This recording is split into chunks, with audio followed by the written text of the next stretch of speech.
नबुवत का 12वां साल था और हमारे आका रजब की 27वीं शब थी और अपनी चचाजाद बहन हजरत उम्मे हानी के हुजराए नाजनीन में आराम फरमाते कि फरिश्तों के सरदार जिब्राइल अमीन 50,000 नूरी फरिश्तों के झुरमट के साथ हाजिर हुए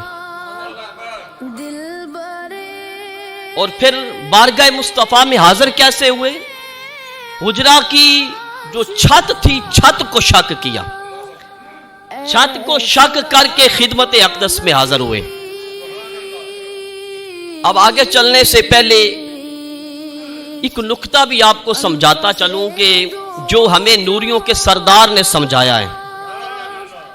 इतना वसीओ अरीज फरिश्ता, हदीस पाक में आता है हुजूर ने फरमाया कि मैंने जिब्रील को उसकी असली हालत में देखा है। जिब्रील को असली हालत में देखा और उसके 600 पर थे और जिब्रील ने सारे उफक को घेर रखा था, सारे आसमान को घेर रखा था। वो इतना वसीओ अरीज फरिश्ता लेकिन दरबार मुस्तफा में हाजिर होता है तो एक छोटे से सुराख से। तो मालूम हुआ कि नूरियों के इमाम ने हमें यह बताया कि जब दरबार मुस्तफा में आया करो तो अपनी हस्तियों को मिटा के आया करो। दरबार मुस्तफा में आया जाए तो अपनी हस्तियों को मिटा के आया जाए। खिदमत अक़दस में हाजिर हुए जिब्राइल अमीन अब हैरान खड़े हैं कि क्या करूं, कैसे बेदार करूं। अगर आवाज देता हूं तो बेअदबी होती है। मुझे फिर कलंदर लाहौरी याद आ गए, तवज्जो है ना आपकी? मुझे कलंदर लाहौरी फिर याद आ गई।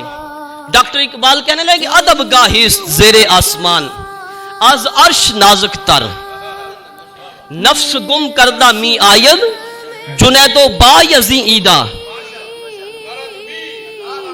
डॉक्टर इकबाल कहते हैं कि आसमान के नीचे एक अदब गाहे ऐसी भी है जो अर्श से भी ज्यादा नाजुक तर है और जहां बायजीद और जुनैद जैसे वली आते हैं तो वो भी अपनी हस्तियों को मिटा के आते हैं।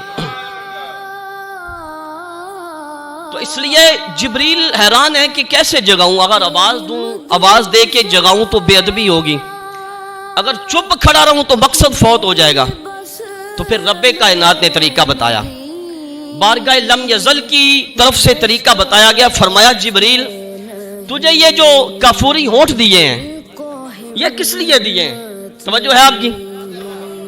ये काफूरी होंठों के साथ मेरे महबूब के तलवा मुबारक को मस कर, महबूब के तलवे चूम, ठंडक पहुंचेगी, महबूब बेदार हो जाएगा।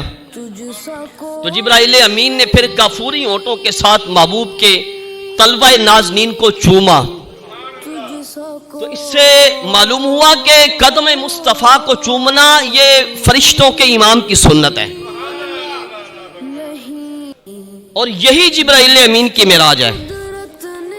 अब मेरा विजदान ये कहता है जिब्राइल अमीन कदम मुस्तफा को चूम भी रहे थे और साथ ये कहते होंगे कि तेरी मेराज कि तू रब्बे हरम तक पहुंचा, मेरी मेराज के मैं तेरे कदम तक पहुंचा। मियां देखो तो सही, महबूब करीम हर रात क़यामुल लैल फरमाते हैं, हर रात महबूब क़याम फरमाते हैं, लेकिन आज कस्तन छुला दिया गया क्योंकि आज नूर और नूरी के दरमियान खत्ते फासिल खींचना था, नूर और नूरी के दरमियान फर्क जाहिर करना था।